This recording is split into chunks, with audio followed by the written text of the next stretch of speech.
muda sebagai milenial ini bisa menjadi dan bisa mengambil bagian untuk memajukan bangsa. Nah, mungkin pertanyaan ini juga ada di benak teman-teman sekalian. Karena keterbatasan waktu, untuk teman-teman yang ingin bertanya, kami persilahkan dengan pertanyaan yang singkat, padat, dan jelas, dan juga jaga etika dan berbudaya.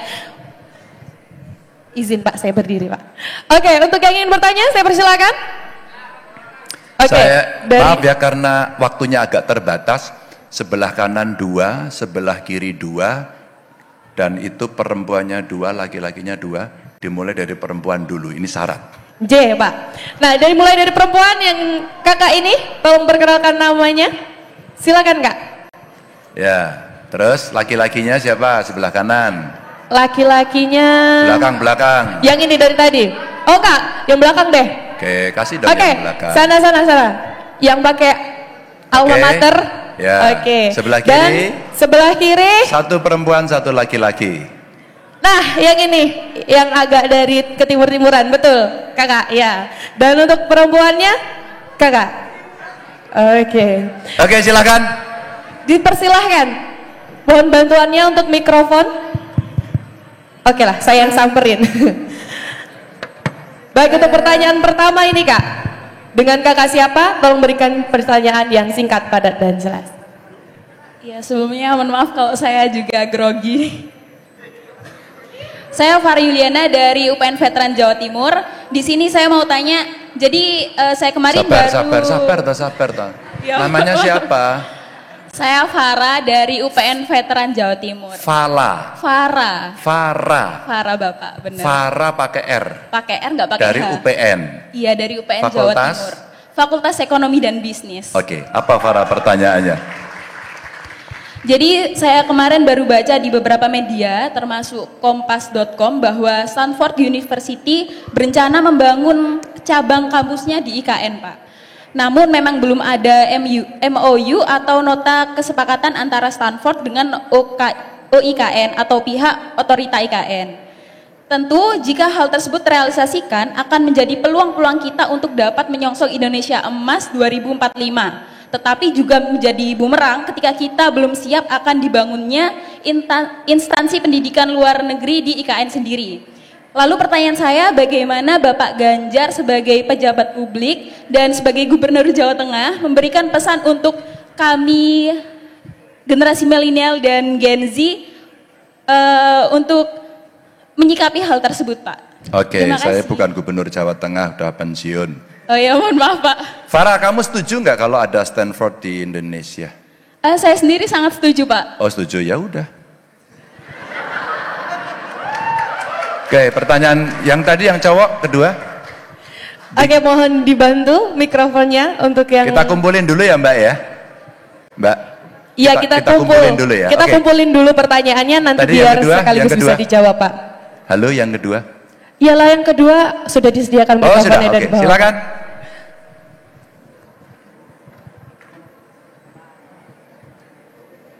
Iya. Bisa langsung diberikan mikrofonnya. Silakan bro. Iya. Biar satset gaspol.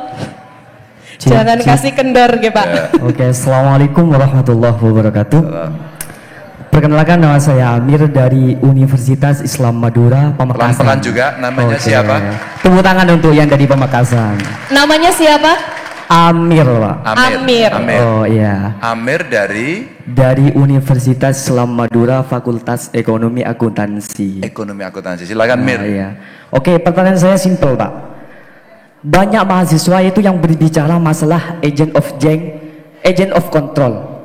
Kalau menurut saya, mahasiswa sekarang berbicara masalah agent of change, agent of control itu jancuk semuanya, Pak. Kenapa saya mengatakan itu? Buat makalah itu nyontek dari Google. Mana ada perubahan? Maka dari itu pertanyaan saya, bagaimana cara merubah ataupun pesan dari Bapak cara mengubah mahasiswa yang berbicara masalah agent of change tapi dirinya belum tentu agent of change gitu, Pak. Terima kasih. Mer, bentar, kamu jangan ngegas dulu. Lah kalau kamu merubah dirimu sendiri agar bisa, ya tadi menulisnya benar dan sebagainya. Menurutmu kamu perlu apa? Ya mungkin kedepannya untuk mahasiswa itu bisanya untuk buat makalah itu dari diri sendirinya gitu Pak. Karena kebanyakan itu dari senior itu mengajari ke adik-adiknya untuk menyontek sebuah pembuatan makalah itu dari Google Pak. Oh, Gitu. seniornya yang nyuruh nyontek. Sebentar, Mir, berdiri lagi Mir. Bentar toh Mir, aku tuh seneng banget sama Itu kan kamu Mir. aslinya bukan Pak, itu sebuah saran aja yang dari senior Pak. Enggak, Gitu. nanti dulu toh. Kamu itu disaranin salah kok ya mau. Mir. Iya Pak. Sebenarnya yang ngajarin buat makalah itu seniormu atau dosen? Itu bukan dosen tapi senior. Tapi kalau saya pribadi enggak Pak, gitu. Oh, ya.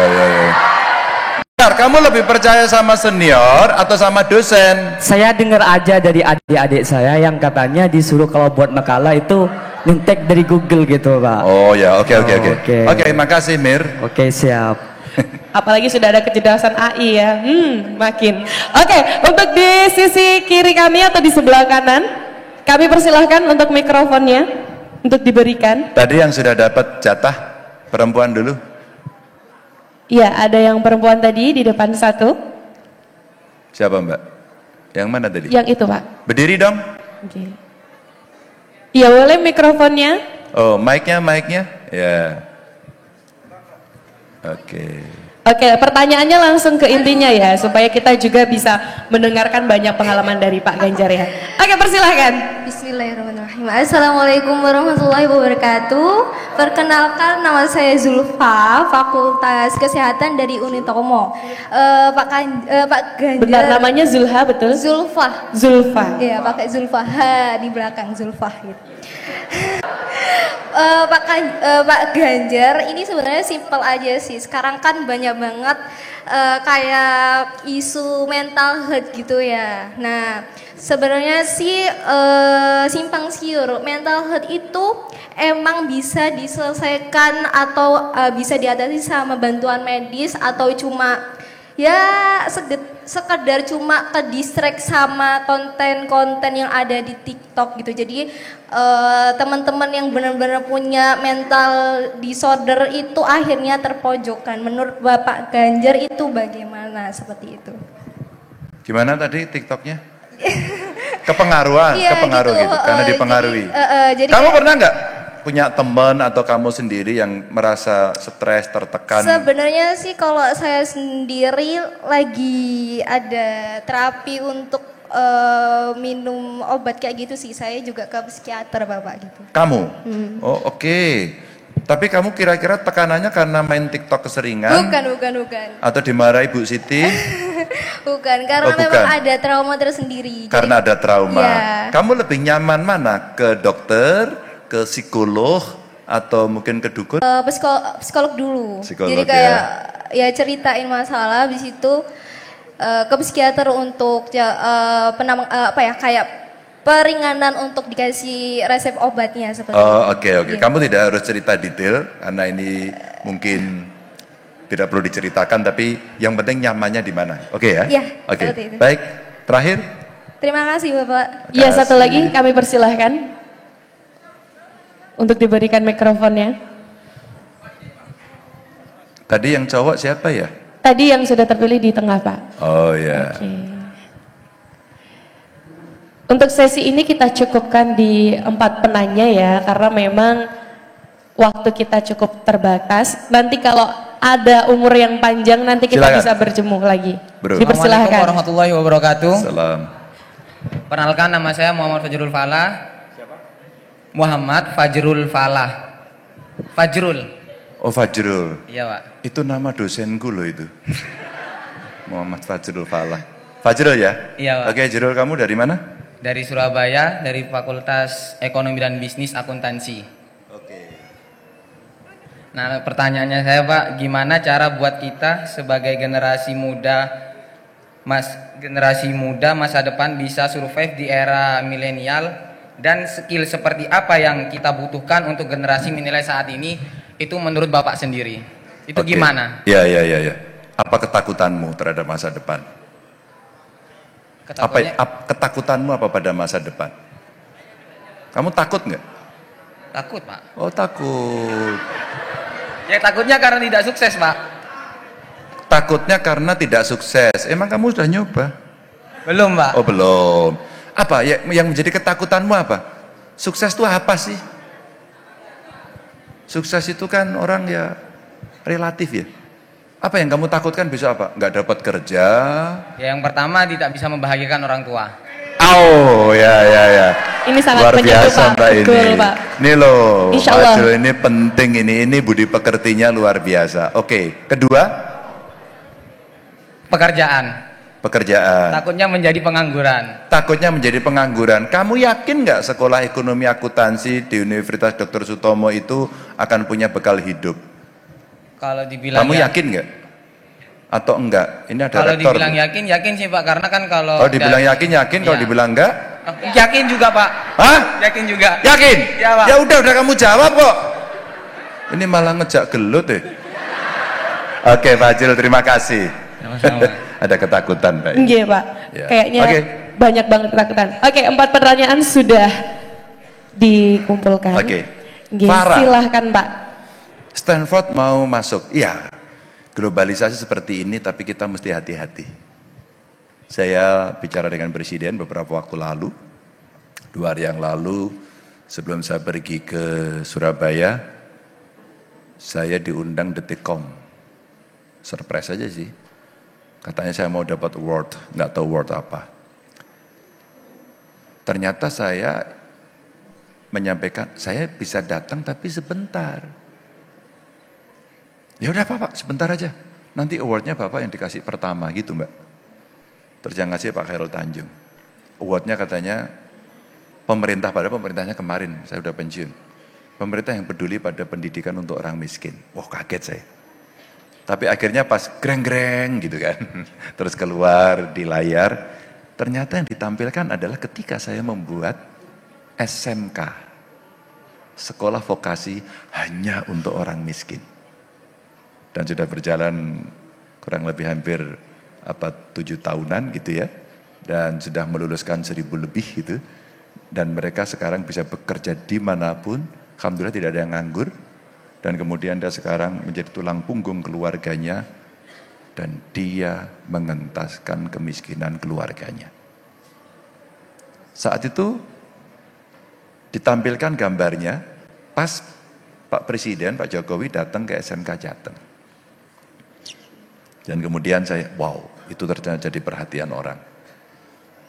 Pada saat itu juga saya bicara dengan Pak Presiden begini, Farah, Pak, kalau perguruan tinggi kita ternyata seluruh Indonesia ini tidak ada yang, atau belum ada yang masuk 100 besar, saya kira belum ada ya Bu ya, 100 besar. Maka mesti kita push. Singapura itu negaranya kecil, beberapa perguruan tingginya masuk dalam 10 besar lagi kalau nggak salah. Kita belum. Pemeringkatan, rating itu ternyata dipengaruhi oleh banyak hal. Fasilitasnya, dosennya, risetnya, macam-macam lah itu.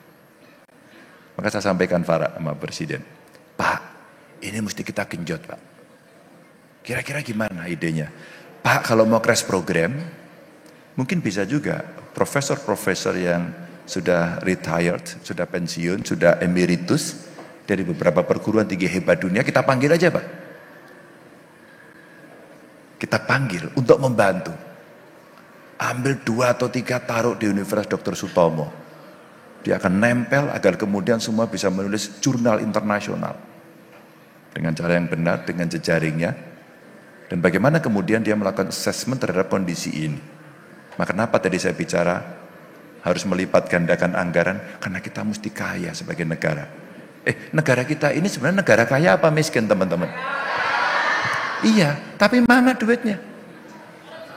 Korupsi, ilegal, betul kan?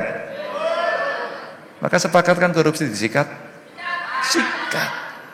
Maka birokrasi, kita bisa melakukan crash program. Sehingga Farah, kita sebenarnya bisa mampu membuat itu. Tapi saya kira ide Stanford umpama mau masuk, dijadikan trigger saja. Nanti itu jadi pro kontra. biar menjadi wacana diskusi. Dan kita tunjukkan, kenapa kita tidak mampu. Hari ini kita harus mengatakan, kita harus mampu. Maka kita panggil orang-orang terbaik. Bayaran yang bagus untuk para dosen, para guru. Masa guru laporannya, Bu, terlibat pinjol? Ya kan? Dia ojol untuk menambahkan pendapatannya. Ini guru. Farah, itu sebenarnya. Jadi, kita mesti menyiapkan perubahan itu dan kemudian, maka saya katakan udah inline ya, pendidikan kita mesti menjadi prioritas dan itu crash program. Bonus demografi kita 13 tahun saja. Kalau kita tidak gerak cepat untuk bisa memberesi itu, tidak sat-set, tidak melakukan crash program, kita akan lewat. Belajar dari Jepang, belajar dari Korea Selatan, belajar dari Tiongkok, ini 3 negara yang memanfaatkan bonus demografi dan berhasil. Ini teman-teman. Maka Farah itu kita kasih atau kita berikan stimulus agar semua terangsang kemudian untuk bisa hidup dalam dunia akademik yang bermutu. Plus nanti mahasiswanya. Mahasiswanya kita mesti adil proporsional. Yang mampu ya bayar. Tapi yang tidak mampu pinter beasiswa. Ada kok bidik misi, ada kok LPDP ya. Dan saya sampaikan kepada Presiden, Pak LPDP-nya aja Pak. LPDP kalau nggak salah sudah ada 200 triliun. Dan itu hanya digunakan bunganya saja. Jadi kalau itu bisa kita berikan teman-teman, maka semua yang dia mampu, maaf keluarga tidak mampu, maka dia akan punya akses, kemudahan akses. Anak-anak hebat kemudian punya peluang yang sama. Tidak peduli dia dari kondisi keluarga seperti apa. Oke Farah? Amir dari Madura. Bagaimana mahasiswa nulisnya nyontek di Google? Ya iyalah karena Google-nya memberikan fasilitas kok. Besok itu tenang aja Amir, kamu jangan pakai Google. Kamu konsultasi dulu sama dosenmu, judul skripsinya apa, tesisnya apa, atau kalau membuat papers tugas seperti apa, topiknya apa, nanti kamu cari keywordnya apa, setelah itu kamu pakai ChatGPT. Hati-hati loh Bu Rektor, nih Pak dosen hati-hati nih. Nanti bersaing juga gitu loh. Tapi saya lupa kemarin mana ya, kalau nggak salah Swedia atau mana ya, yang sekarang mengembalikan siswanya untuk baca buku manual. Sekarang dia duduk, ketemu dan baca buku manual. Dia bertemu, yang dulu kita online ternyata beda dalam olah rasa, beda, ketemu itu beda. Itulah as human being ternyata tidak bisa digantikan, nggak bisa. Maka kalau tadi gambarnya ke kafe, kamu di kafe lagi ngapain? Lagi stres, lagi pengen healing, lagi cari teman gitu kan, macam-macam. Tapi sebagai manusia seperti itu. Maka kalau kita bicara kondisi itu, maka yang harus kamu jadikan acuan adalah dosenmu. Bagaimana cara berpikir kritis, analitis, sistematis. Itu pentingnya proses belajar. Begitu tahu, begitu bisa, tahu metodenya, go, kamu dilepas, dan cara itulah yang akan kamu pakai untuk menganalisis semuanya. Basis teorinya udahlah diambil semua. Maka kenapa Merdeka Belajar itu sebenarnya keren juga. Bu Rektor usul aja Bu, kasih magang Bu. Beberapa mata kuliah itu kasih aja ke swasta, ke swasta, ke pemerintah, maksudnya keluar kampus. Saya pernah menawarkan waktu itu dan datang dari Undip, dari UGM, semacam papers, kemudian diuji oleh dosennya, dia lulus. Dulu saya kasih usulan, mestinya saya ikut nguji. Saya yang ketempatan ikut nguji, jadi double. Dan inilah nanti learning proses yang akhirnya orang akan melihat praktek. Sehingga tidak dalam stres karena mendapat teori yang cukup banyak. Nah itu yang kemudian bisa menarik untuk Amir. Akhirnya prosesnya itu baca buku, mencoba tahu pengetahuannya secara konseptual ngerti, tapi kalau ini kita turunkan menjadi sebuah praktek untuk menyelesaikan sesuatu, apa ya yang mesti kita lakukan. Nah itu tidak akan pernah sama, itulah kehidupan. Jadi sekali lagi, percayakan penuh sama dosenmu. Jangan seniormu yang itu, gitu ya. Zulfa ya. Kemana? Caramu udah betul. Kamu ada masalah, terbuka. Kalau kamu terbuka, maka kamu tahu cara menyelesaikannya. Kamu berpengetahuan. Itu pentingnya. Kemana datangnya? Ke psikolog, ngobrol dulu. Saya kok gini kenapa ya? Saya kok gitu kenapa ya? Saya kok tidak nyaman? Zulfa, saya tulis saya upload di YouTube saya, di IG saya, ketika saat itu saya ngobrol dengan penyintas ODGJ. Anaknya sembuh. Dan seorang psikolog muda. Kami podcast di situ dan saya mencoba menyelami, saya mencoba memahami. Dan akhirnya dia punya platform. Platform itu jutaan followernya.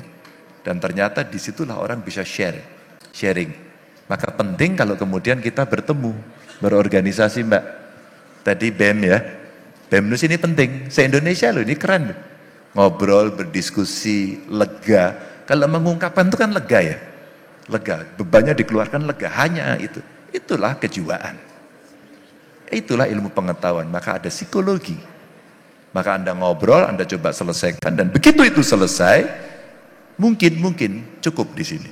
Tapi kalau tidak, mungkin perlu psikiater, dokter. Maka makan obat. Sampai pada titik tertentu. Dan yang menarik penyintas ini ternyata dia sembuh. Ini ternyata dia sembuh. Jadi Zulfa, menurut saya itu udah benar. Tapi bagaimana mengurangi kesetresan? Ngobrol, berbagi cerita, sharing, cari yang paling nyaman.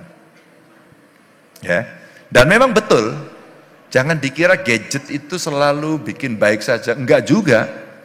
Wong saya dibully juga sering kadang-kadang. Ini kalau dibully banyak baca ya orang bisa stres. Stres itu kan tertekan.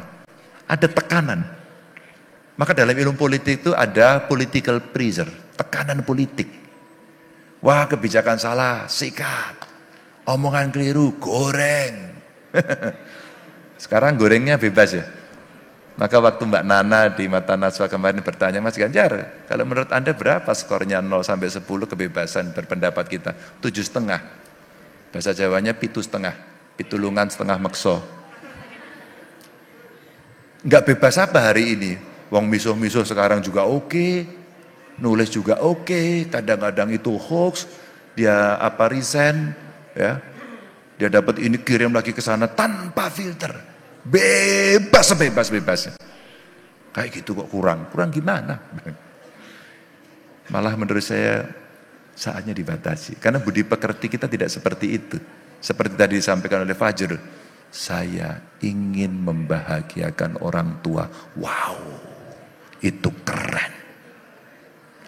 Itu top. Karena tahu dari mana si Fajrul ini lahir. Ingat orang tua itu adalah the best one. Teman-teman, maka Fajrul, kamu gak perlu takut dengan masa depanmu. Sekarang kamu punya ilmu pengetahuan toh. Kamu belajar di sini. Pesan saya satu, belajarmu yang sungguh-sungguh.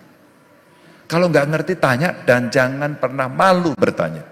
Diskusi, contohnya tadi ngopi, bertemu dengan teman-teman. Siapa tahu kan kamu nanti diskusi, solusimu terselesaikan, pengetahuanmu masuk. Kebetulan lawan bicaramu cewek, cantik lagi dan mau sama kamu. Wow, bahagia kamu. Alah, masuk toh itu.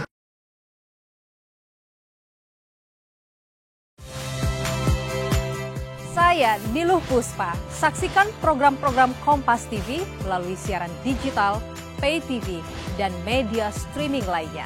Kompas TV, independen, terpercaya.